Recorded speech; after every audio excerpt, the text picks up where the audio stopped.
तो चलिए बिल्कुल उसी एनर्जी और टॉप रैंकर फोकस के साथ आगे बढ़ते हैं हमारे नेक्स्ट टारगेट पर, जो कि है क्वेश्चन नंबर 95।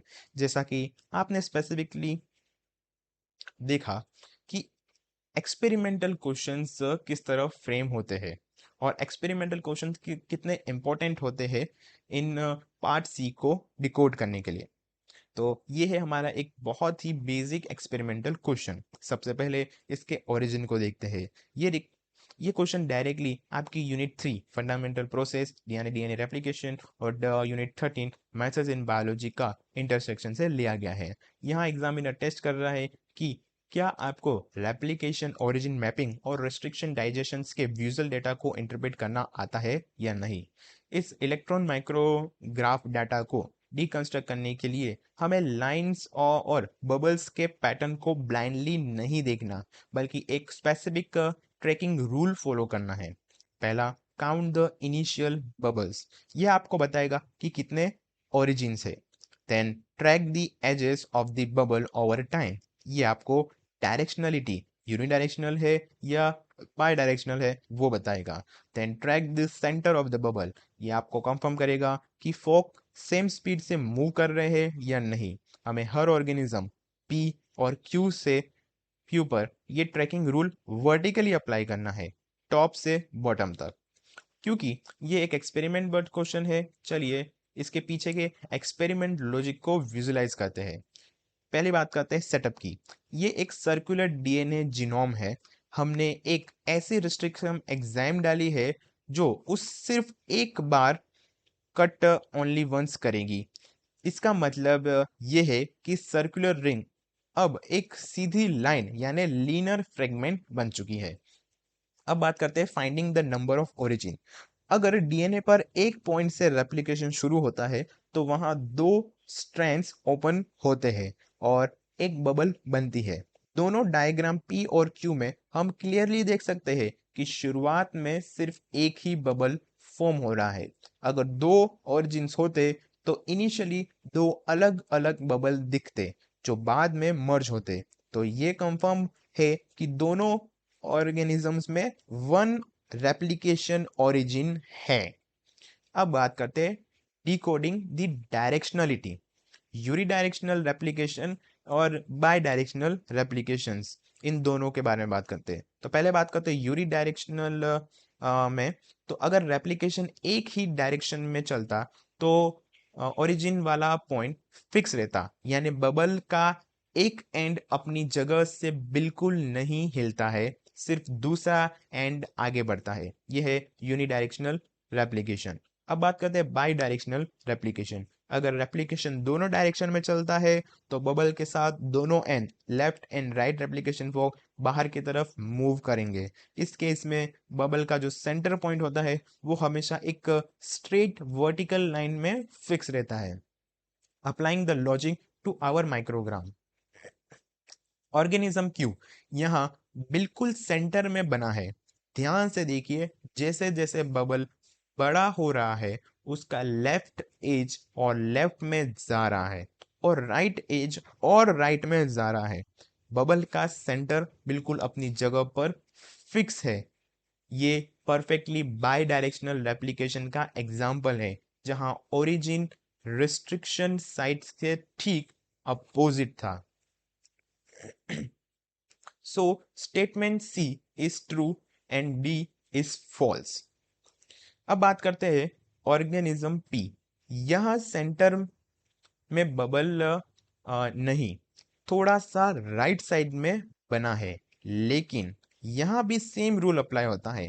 ध्यान से बबल्स को एज को ट्रैक करिए। लेफ्ट एज और ज्यादा लेफ्ट जा रहा है और राइट एज एंड पॉइंट पर और पास जा रहा है। बबल का सेंटर यहाँ बिल्कुल भी फिक्स है। ये बिल्कुल स्ट्रिक्टली बाई डायरेक्शनल रेप्लिकेशन है, बस उसका ओरिजिन थोड़ा सा ऑफ सेंटर था।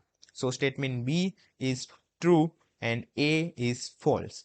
एलिमिनेशन एंड इंटीग्रेशन की बात करें तो अब इस क्लियर लॉजिक के साथ लगाते हैं अपनी एलिमिनेशन स्ट्रेटजी। हमने क्लियरली एस्टेब्लिश किया कि दोनों ऑर्गेनिज्म पी और क्यू में एक ही ओरिजिन है और दोनों में ही बाय डायरेक्शनल रेप्लिकेशन शो हो रहा है। अब बात करते हैं statement A. Says P has two origin. False. पहली ही बात हमने यहाँ पे पता कर ली थी कि ये टू ओरिजिन यहाँ नहीं है, तो स्टेटमेंट ए फॉल्स हो गया। Statement B says P has one origin and it's bidirectional, right. ये एक ट्रू स्टेटमेंट है। Statement C says Q has one origin and it is bidirectional, right. ये भी सही है। Statement D says Q has one origin and it's a unidirectional. False. हमने correct statement है B और सी। अब डायरेक्टली ऑप्शन पर फोकस करते हैं, तो option 1 eliminate, option 2 eliminate, option 4 eliminate. हमारे पास सिर्फ ऑप्शन 3 बचता है जिसमें करेक्टली बी एंड सी लिखा है।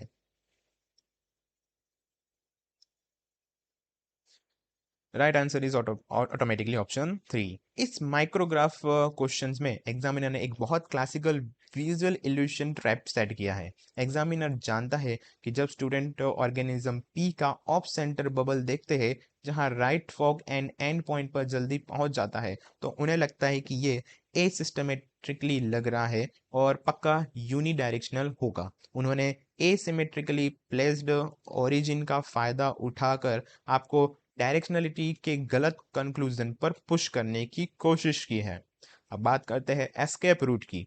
हमेशा विजुअल रूल्स को स्ट्रिक्टली फॉलो करिए। डायरेक्शनलिटी ओरिजिन की पोजीशन से डिसाइड नहीं होती, बल्कि इस बात से डिकोड होती है कि कितने फॉक्स मूव कर रहे हैं। अगर बबल के दोनों एज आगे बढ़ रहे हैं, चाहे ओरिजिन कहीं भी हो, तो वो बाई डायरेक्शनल ही होगा। एक्सपेरिमेंटल लॉजिक को इस तरह स्टेप बाय स्टेप तोड़ने से मॉलिक्यूलर बायोलॉजी के ऐसे विजुअल क्वेश्चन सबसे रिलायबल स्कोरिंग एरिया बन जाते हैं। चलिए इसी एनालिटिकल प्रिसिजन को मेंटेन रखते हुए आगे बढ़ते हैं हमारे अगले सवाल पर। तो स्क्रीन पर हमारा आज का पहला टारगेट क्वेश्चन नंबर 96। ये मॉलिक्यूलर बायोलॉजी और रिकॉम्बिनेंट डीएनए टेक्नोलॉजी का एक बहुत ही ब्रिलियंट एनालिटिकल प्रॉब्लम है, जैसे मैंने प्रॉमिस किया था। चलिए इस एक्सपेरिमेंट बेस्ड जेल क्वेश्चंस को बिना किसी कंफ्यूजन्स के डिकोड करते हैं। क्वेश्चन ओरिजिन की बात करें तो सबसे पहला इसका ओरिजिन ये है कि ये डायरेक्टली आपकी यूनिट 13 मेथड्स इन बायोलॉजी से लिया गया है, स्पेसिफिकली सेंगर सीक्वेंसिंग टेक्निक से। यहाँ एग्जामिनर आपकी टेक्निक्स की थ्योरेटिकल नॉलेज के साथ साथ उसकी प्रैक्टिकल ट्रबल शूटिंग, क्या गलती हुई होगी लैब में, को टेस्ट कर रहा है। जेल इलेक्ट्रोफोरेसिस वाले क्वेश्चंस को डीकंस्ट्रक्ट करने के स्टैंडर्ड रूल है find the control and spot the anomaly. The control की बात करें तो रिएक्शन 1 बिल्कुल नॉर्मल जेल है। इसमें सारी लाइंस ए जी टी और सी में बेंड्स है, बॉटम से लेकर टॉप तक। इसका मतलब डीएनए टेम्पलेट, प्राइमर और नॉर्मल एंजाइम बिल्कुल ठीक काम कर रहे हैं। अब बात करते हैं द एनोमली की। रिएक्शन 2 में गड़बड़ है, लेकिन कहाँ? सिर्फ लाइन ए में। जी टी और सी बिल्कुल नॉर्मल है। लाइन ए में बॉटम यानी लोअर बैंड्स गायब है और टॉप पर एक बड़ा काला और थिक बैंड जमा हो गया है। हमें बस यही रीजन ढूंढना है कि लेन ए में छोटे फ्रेगमेंट्स क्यों नहीं बन रहे और सबसे बड़ा फ्रेगमेंट क्यों बन रहा है। सेगनर सीक्वेंसिंग का फंडामेंटल और फंक्शनल प्रिंसिपल चेन टर्मिनेशन पर बेस्ड है। बात करें द स्टॉपर्स की तो DDNTPs जब पॉलीमरेज डीएनए बना रहा होता है तो नॉर्मल DNTPs चेन्स को लंबा करते हैं, लेकिन जैसे ही एक डाइडिऑक्सी न्यूक्लियोटाइड यानी DDNTPs ऐड होता है तो चेन वहीं पर रुक जाता है। DNTPs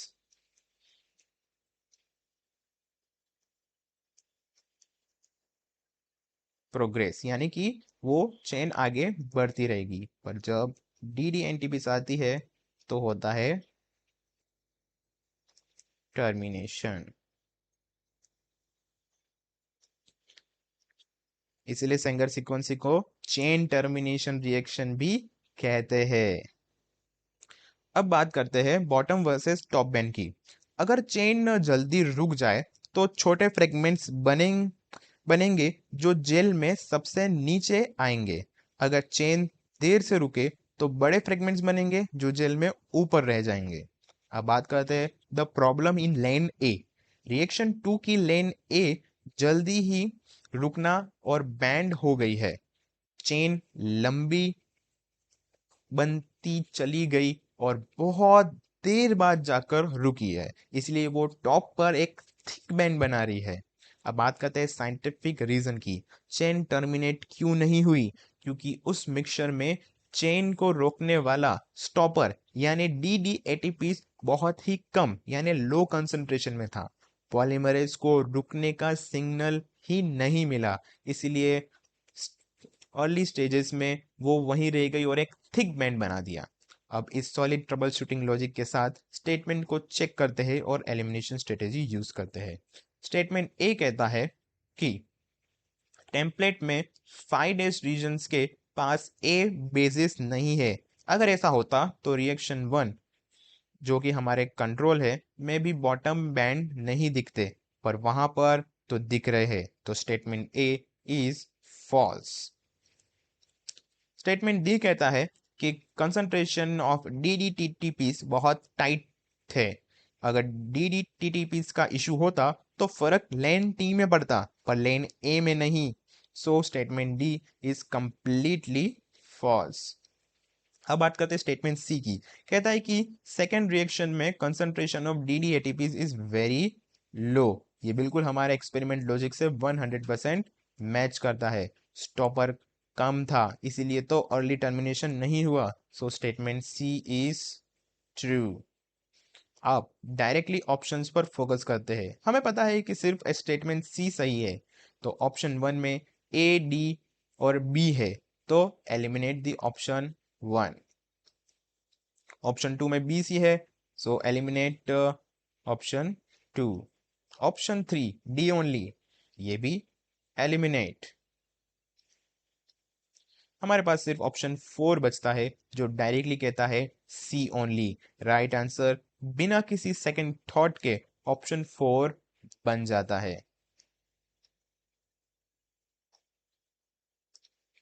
इस सीक्वेंसी डाटा में एग्जामिनर ने सेट किया था ट्रैप। बहुत ही प्रैक्टिकल था। ट्रैप ये था कि एग्जामिनर ने स्टेटमेंट ए बनाया ताकि स्टूडेंट सीक्वेंसिंग की दिशा यानी 5-3 और टेम्परेट सीक्वेंसिंग के कॉम्प्लेक्स थॉट में उलझ जाए और कंट्रोल यानी कि रिएक्शन 1 को देखना भूल जाए। पर यहाँ पे एक एस्केप रूट भी था।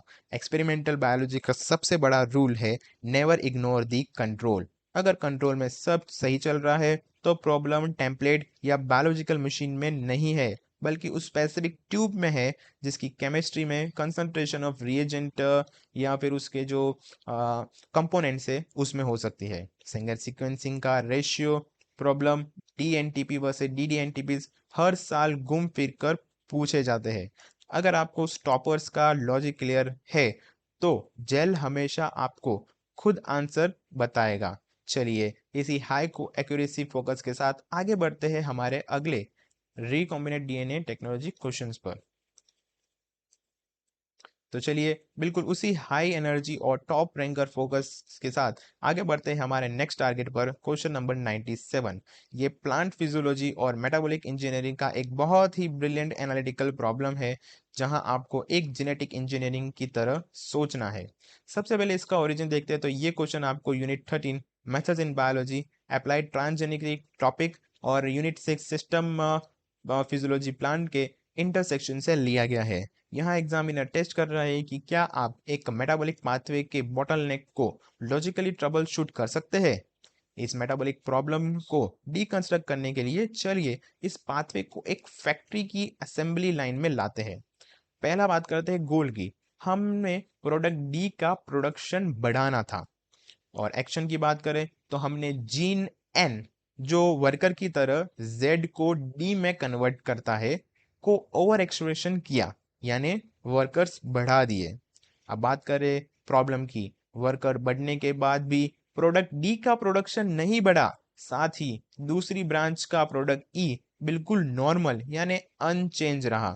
हमें बस इस हाइपोथेसिस से वो रीजन ढूंढना है जो एक्सप्लेन करे कि नए वर्कर्स आने के बाद भी फैक्ट्री में काम क्यों नहीं बढ़ा। चलिए फैक्ट्री मैनेजर के माइंडसेट से इस हाइपोथेसिस को टेस्ट करते हैं। हाइपोथेसिस सी पर आते हैं। subtrate elimination for the n। ये सबसे प्रैक्टिकल रीजन है। आपने Z से D बनने वाले वर्कर यानी जीन N तो बढ़ा दिए, लेकिन अगर पीछे से रो मटेरियल सबस्ट्रेट Z ही नहीं आ रहा होगा तो वो वर्कर क्या बढ़ाएंगे? अगर Z लिमिटेड है तो N को कितना भी बढ़ा लो, D नहीं बढ़ेगा। So C is the perfectly valid explanation.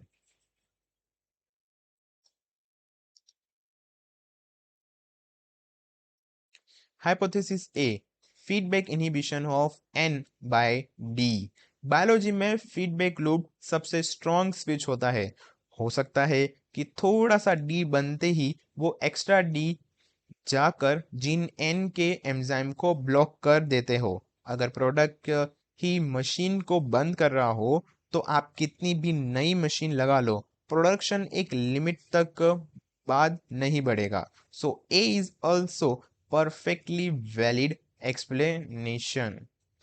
Hypothesis B, epistasis of gene N over gene M।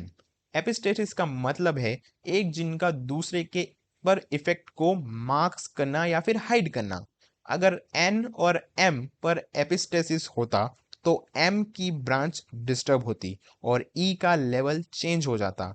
लेकिन क्वेश्चन स्ट्रिक्टली कहता है कि level of E were similar, तो ये थ्योरी डायरेक्टली गलत साबित होती है। So B is false. अब बात करते हैं हाइपोथेसिस डी की, feedback inhibition of M by E. अगर ई अपने एम को ब्लॉक करेगा तो पाथवे का सारा फ्लो जेड की तरफ शिफ्ट हो जाएगा। अगर जेड बढ़ेगा तो डी भी बढ़ना चाहिए था, लेकिन हमारा प्रॉब्लम ही था कि डी नहीं बढ़ रहा।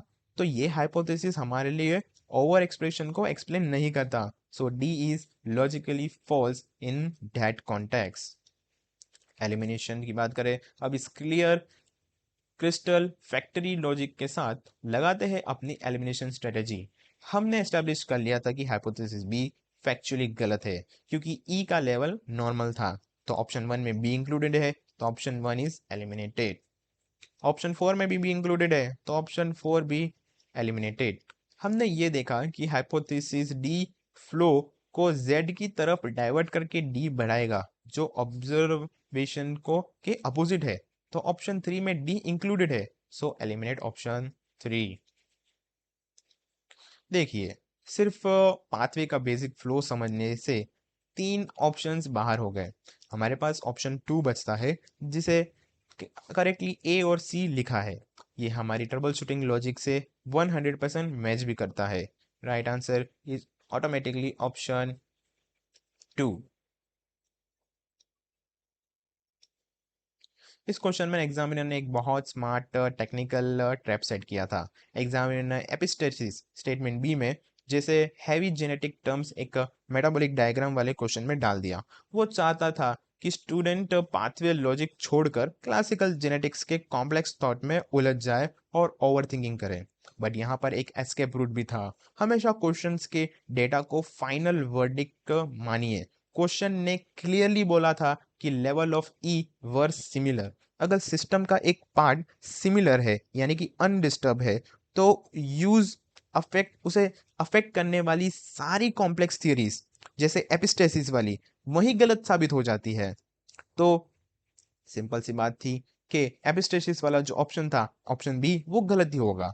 मेटाबॉलिक इंजीनियरिंग क्वेश्चंस हमेशा कॉमन सेंस और सप्लाई डिमांड पर लॉजिक